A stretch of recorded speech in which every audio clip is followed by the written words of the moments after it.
मुख्यमंत्री आवास में भी शिवलिंग है, इसकी भी खुदाई होनी चाहिए। यार, जिस घर में बत्ती की चोरी हो रही है वहां तुम नमाज पढ़ कैसे लेते हो यार?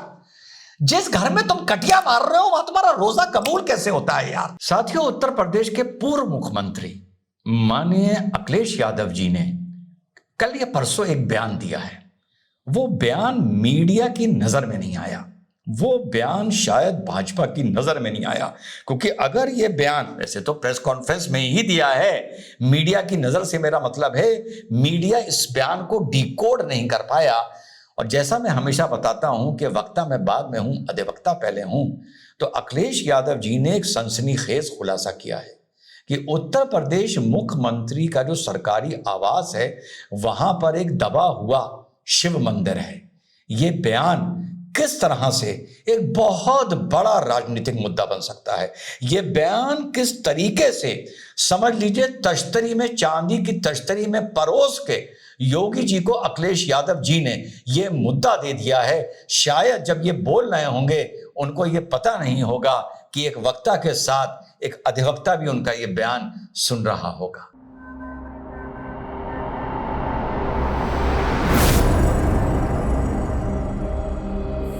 हेलो, नमस्कार, सत श्री अकाल, अस्सलाम वालेकुम। कैसे हैं जनाब? तो सनसनीखेज खुलासा ये है जो माननीय अखिलेश यादव जी ने किया है, क्योंकि वो पूर्व मुख्यमंत्री हैं, मुख्यमंत्री आवास में रहे हैं और उनके पहले नेताजी यानी मुलायम सिंह यादव जी मुख्यमंत्री रहे। तब जब छोटे होंगे तो अपने पिताजी के साथ रहते होंगे, तो उन्होंने एक सनसनीखेज खुलासा किया है कि उत्तर प्रदेश के मुख्यमंत्री आवास में एक दबा हुआ मंदिर है। आइए सीधे चलते हैं और सुनते हैं उन्होंने क्या बोला है, क्योंकि मेरी नजर से अगर मीडिया वाकई में ये बयान पकड़ ले या योगी जी इस बयान को पकड़ लें तो आने वाले वक्त में ये देश की और उत्तर प्रदेश की बहुत बड़ी एक राजनीतिक मुद्दा ये बन सकता है, जिसमें हर हाल में योगी जी की जीत होगी और हर हाल में माननीय अखिलेश यादव जी की हार होगी, राजनीतिक हार होगी। सुनिए। जब से खुदाई हो रही है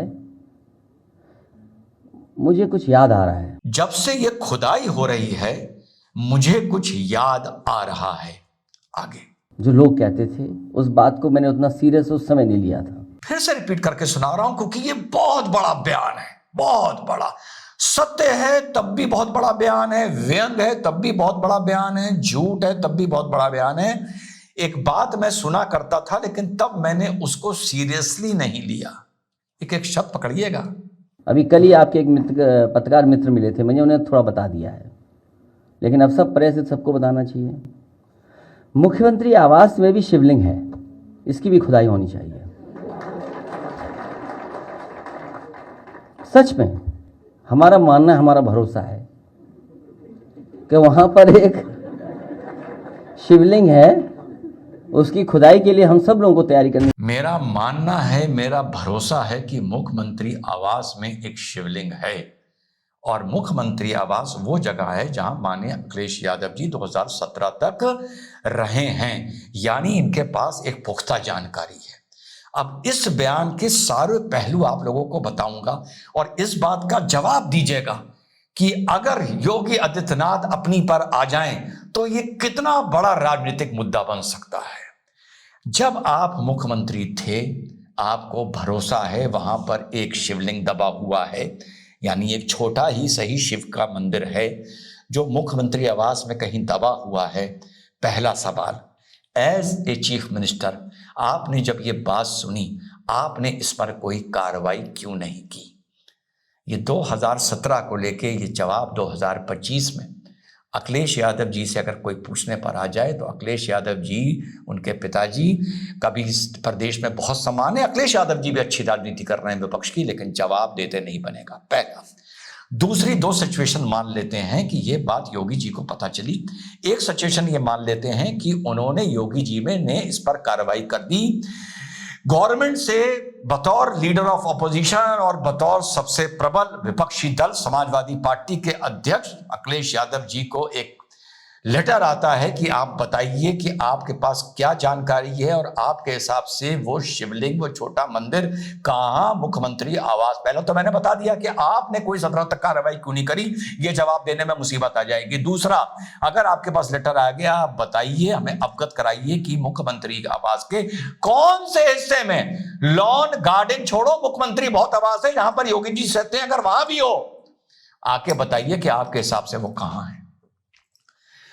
योगी जी जेसीबी बुलवा लेते हैं और बताई हुई जानकारी पर योगी जी काम करना, खुदाई करवाना, आर्कियोलॉजिकल सर्वे को बुला के, मजदूर लेबर बुलवाकर मुख्यमंत्री आवास की खुदाई शुरू हो जाती है। और मुख्यमंत्री आवास से भले बागीचे में, गार्डन में, गौशाला में, या जहां उनका कारपेट एरिया है, बेडरूम है, वहां पर ऐसा कोई शिवलिंग अखिलेश यादव जी की जानकारी पर निकल आता है और योगी जी कहते हैं यहीं पर एक छोटा ही सही एक मंदिर बनेगा। तो सोचिए अखिलेश यादव जी के लिए कितनी समस्या खड़ी हो जाएगी कि अखिलेश यादव जी उसी बेडरूम पे, उसी घर में 5 साल रहे, इनको इस बात की जानकारी थी, पर जानकारी देते ही योगी ने अपना बेडरूम खुलवा दिया, अपना बागीचा खुदवा दिया, अपना घर खुदवा दिया, अपना क्या, मुख्यमंत्री का, और वहां पर फिर से उस मंदिर को रिट्रीव किया और वहां पर मंदिर बनाकर दिया। कितना बड़ा देश और उत्तर प्रदेश की राजनीति में यह मुद्दा बन जाएगा। जवाब देते नहीं बनेगा अखिलेश यादव जी को, जो भले व्यंग में, भले झूठ में, भले मजाक में ये बात उन्होंने बोल दी है, और अगर सत्य है तब तो ये बहुत ही बड़ी खबर है। और दूसरी खबर, अगर नहीं मिलता, आप मान लो कुछ नहीं मिलता, अखिलेश यादव जी इसका जवाब नहीं देते, या जवाब जो देते हैं वहां पर कुछ नहीं निकलता, ये योगी आदित्यनाथ को घर खोदने की अनुमति दे देगा, फिर किसी का भी फिर कोई बोलने लायक नहीं रहेगा। यह है इसका तीसरा पहलू। वही वाली बात, वक्ता बाद में हूं और अधिवक्ता पहले हूं। तो घर खोदने का योगी आदित्यनाथ को लाइसेंस मिल जाएगा अगर कुछ नहीं निकलता। कुछ निकल आता है तो योगी आदित्यनाथ के हाथ में समझ लो आपने चांदी की तस्तरी में एक मुद्दा दे दिया।